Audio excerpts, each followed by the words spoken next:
All right, hey there, friends.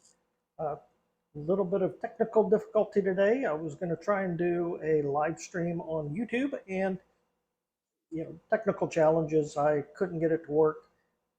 Software on my end says it's working. YouTube says it's not getting anything. Who knows what's going on? But I'm going to do something a little different. Came off surgery earlier in the week, therefore no woodworking for me. So today we're just going to talk a little bit about woodworking.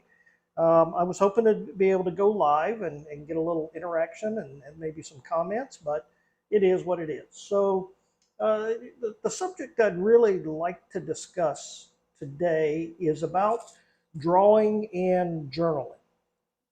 So if you watched my video the other day of our first project where I was carving a spatula or a spreader, you'll know I made a pretty significant error there. In fact, I started with a piece of wood that was much too thick, made it much more difficult to carve. In fact, this is it right here. Very chunky. Never did get it to a size that was actually usable. Came back in a little bit later and made this one. Started off with a much smaller piece, easier to carve, feels better in the hand. And while this one's still not done, it's certainly much closer to being what was intended. And one of the things that I missed in that video, in addition to starting off with the wrong piece of wood, but one of the things that might have helped me there was the fact that within the book of Sloyd and other activities, it's really suggested, very strongly suggested, that the student or the woodworker actually go in uh, and jot things down, draw a picture. And in fact, if we look at the book of Teacher's Handbook of Sloyd, it will actually tell us that it's very hard to teach woodworking and not teach drawing at the same time. Now, personally, this is just drives me crazy because I am a terrible artist. I am a terrible drawer. I have no sense of perspective and things like that. So my own design methodology, if you will, is to just wing it, get in there, start whacking away at it. And I end up losing time and I lose effort. I lose wood, resources, and things like that. So one of the things that the book really calls out is that it's really advisable for the student to draw a picture first, because it's not just enough to make a pretty or a useful item. You have to be able to make the item according to the specification that you designed, whether it's a particular size or function. You really need to be able to get in there and make it to the specification. And this is one of the principles of Sloyd's is to teach exactness, being able to create exactly what it is that you're trying to do. So Solomon recommends that you start off every model by doing a picture. So what I should have done is take my book and just drawn some simple pictures.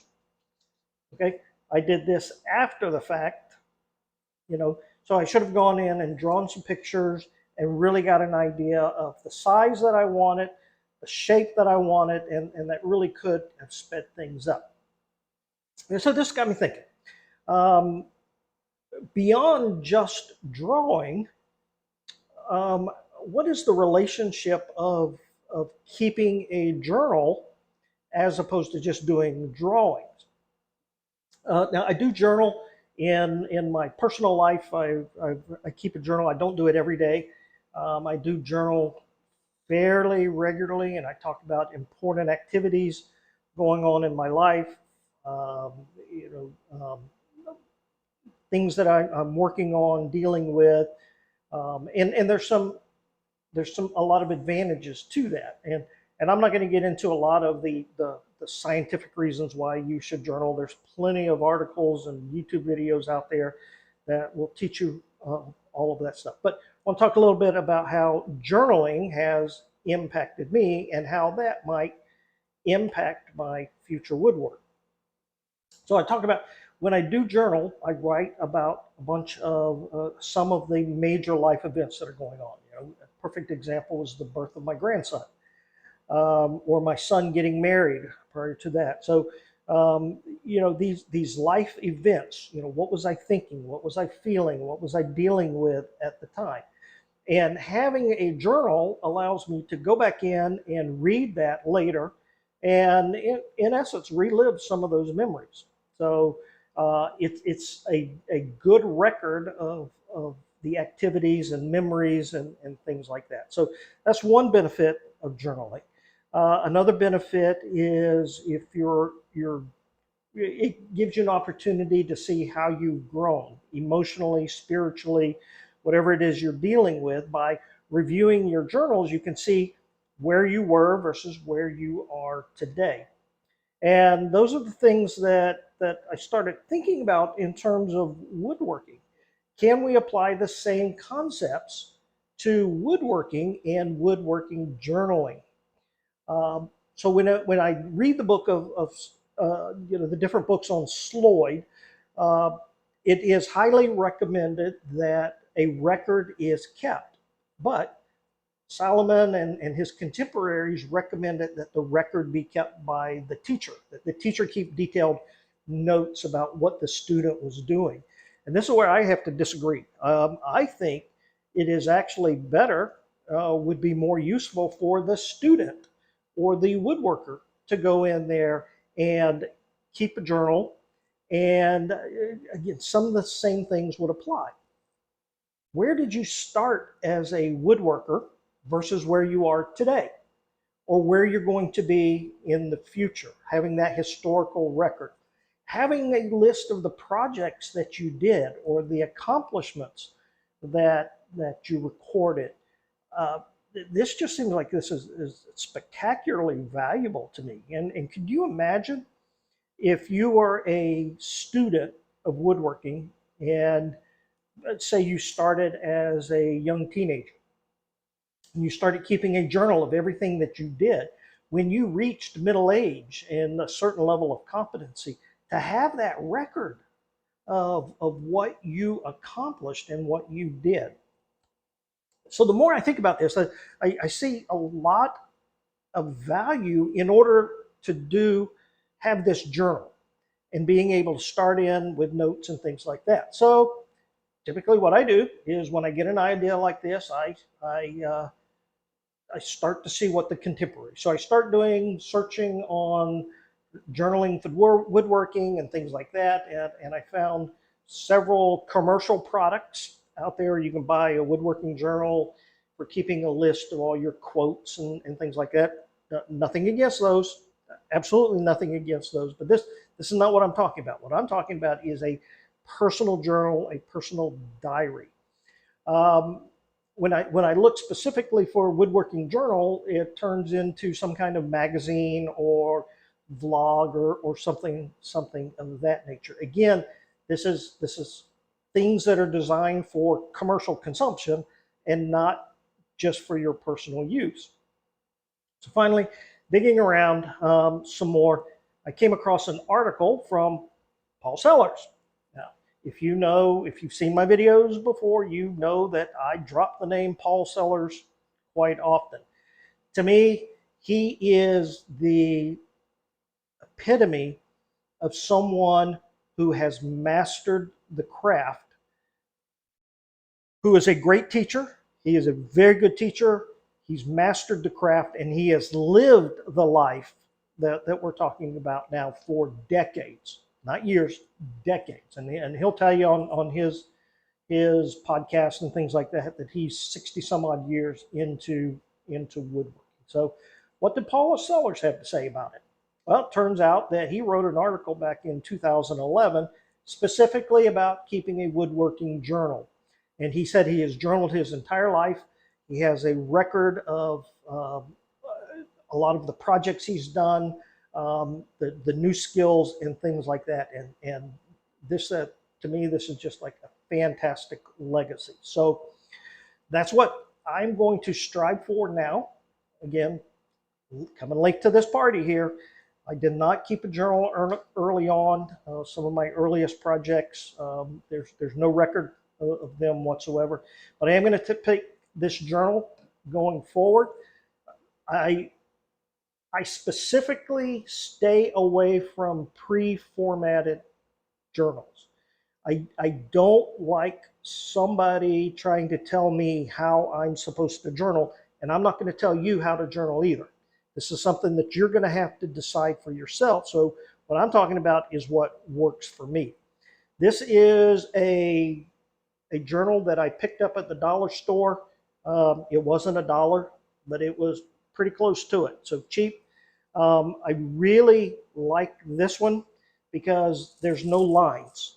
It is just blank pages, and it'll really lets me get into some free-form thinking. So what are some things that I'm going to do with it? Okay. Um, you can see here on the first couple of pages, I have jotted down a list of ideas, something I was thinking about possibly for fall markets, things like that. Layouts for even what a booth might look like. Um, started getting into designs of what some toddler furniture might look like. Now, look at that. Those drawings are absolutely terrible. Okay, I will be the first one to admit I am not a drawer. But even Paul Sellers, who's very good at drawing, and when you look at some of his pictures, he's actually very skilled at it. But he said flat out, it does not matter what your skill level is. The fact that you are taking an idea in your mind and you're putting it down on a piece of paper, and then you are transforming that from the paper into a real live object, you're bringing something new into the world. That's really what matters. And if you're able to put some scribbles down on a piece of paper and get a basic idea of what it's going to look like, then you've accomplished the goal. Okay. A couple of other things. Thinking about doing a Moravian workbench, building a new workbench for the shop. Working on that. Then I got a message just the other day from somebody who's wanting a custom piece made.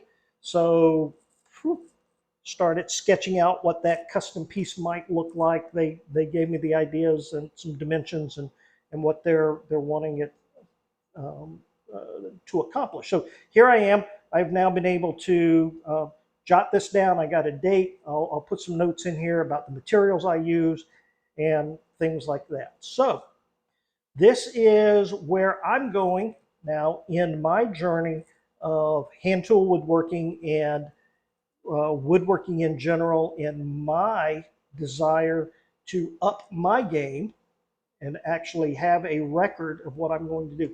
I'm going to be keeping this journal now going forward.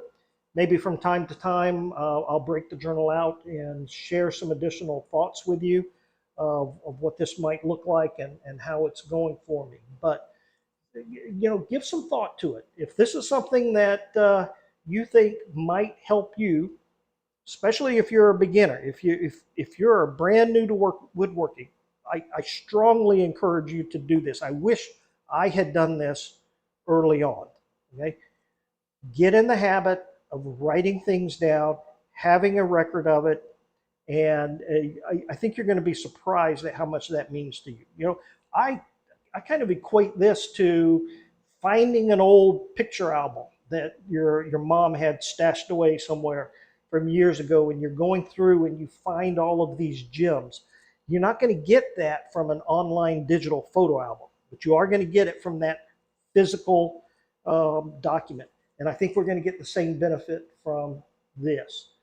Get you a cheap journal. Do not get locked into any format. What's important is that you get a pen or a pencil and start making notes. This is for you and for you only. This is not for anybody else. It does not matter how good you are or how bad you are, because all that matters is that you're getting better and you're growing as a woodworker. Okay? That's my thoughts for today. Everyone, I hope you have a good day. Take care. God bless.